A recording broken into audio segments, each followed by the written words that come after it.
बालेश्वर जिला सिमला थाना विश्वनाथपुर गाँ पाखरे एक नवजात शिशु को आज सकाळ उद्धार करा जायछि।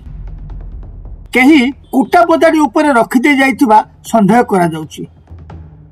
लंगलेश्वर फॉरेस्ट ऑफिस पछपटे थिबा विश्वनाथपुर गाँर गोहिन माझी घर बाड़ी पाखरे सकाळ 6टा समय एक नवजात शिशु कांदुथिबार परिवार लोके देखिथिले।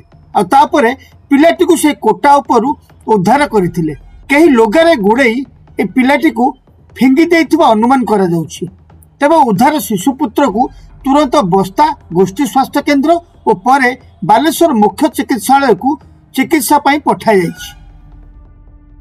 कुटार रखि देइथिले केना कुटा हां सेठी कुटा गादी अछि सेठी रखि देइथिले सेठी हमें उठी कि नीचे पिल्ला हमें रखिबे काहर के दबानी हां लोक थिले हमर सेठी का लोक से कोनार सेरकम टिके ढाकी देइछन्ती सेरकम रखि देइछन्ती हां ठीक ठाक अछि।